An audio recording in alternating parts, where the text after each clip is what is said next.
Hey kids, it's the internet. Let's talk about Nemo. You know Nemo, the clownfish. Your son Chico? Nemo. Right. Let's talk about him. Nemo was taken from his dad.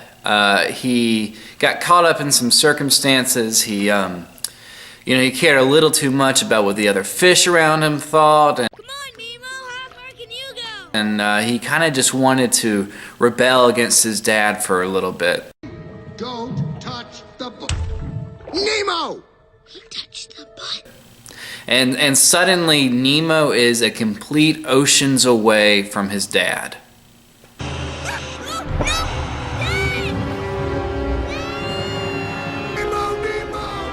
No!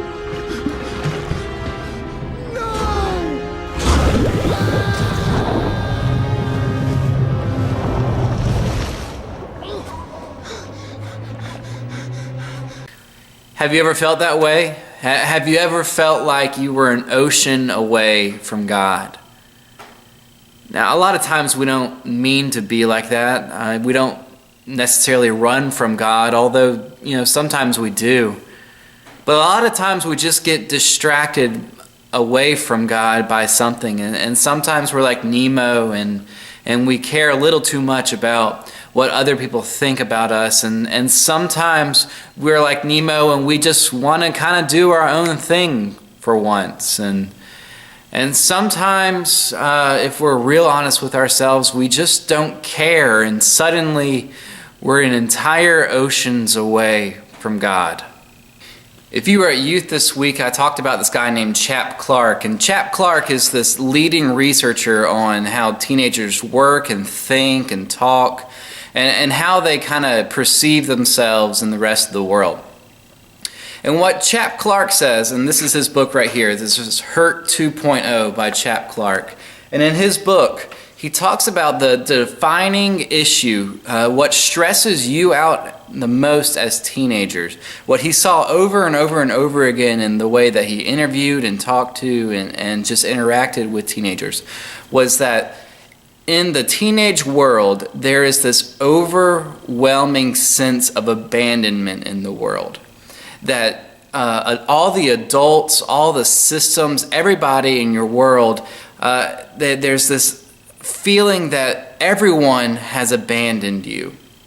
And whether or not you personally feel that, I encourage you to think about how many times have you heard people say that they feel like they're alone in the world, that no one gets them, that no one understands them, and that the whole world has kind of turned their back on them. Now, whether that's true, Chap Clark kind of questions. He doesn't really necessarily think that the rest of the world has really turned their back on you or on teenagers in general. But what he thinks is that the real problem is that teenagers feel like the rest of the world has turned its back on them. Chap Clark goes into story after story and kind of piece after piece of what it looks like when the world has kind of abandoned people. And while I agree with a lot of what he says, and I'm not that much older than teenagers today, so I kind of understand and I know what he's talking about, at least to a point of what it might feel like to be abandoned. But when I think back to my teenage years, I wonder how much of it was that everyone had turned their back on me rather than me turning my back on everyone.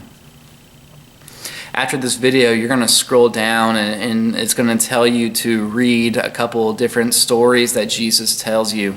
But I'm going to go ahead and tell you what they are all about, what those stories are trying to tell you.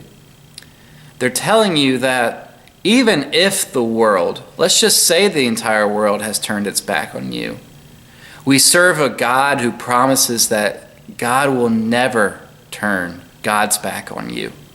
We serve a God who says, you are valuable to me. You are valuable to God. Think about this.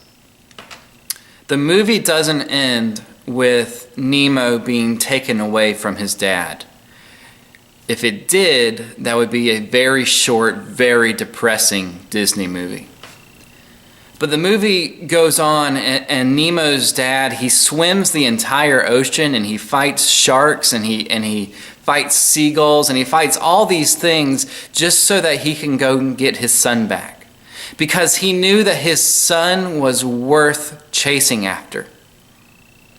And Jesus tells us over and over in the stories that you're about to read that God feels the same way about you. God feels like you are worth chasing after. You know, I've always kind of wondered why Disney chose the name Nemo.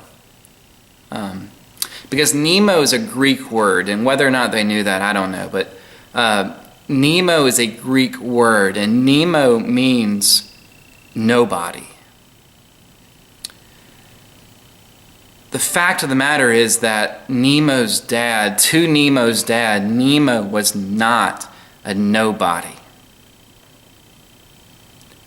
And the story of the Bible tells us over and over and over that God does not look at us as if we are nobody. We are not nobodies to God. To God, we are somebody. And even more important, we're somebody that's worth chasing after.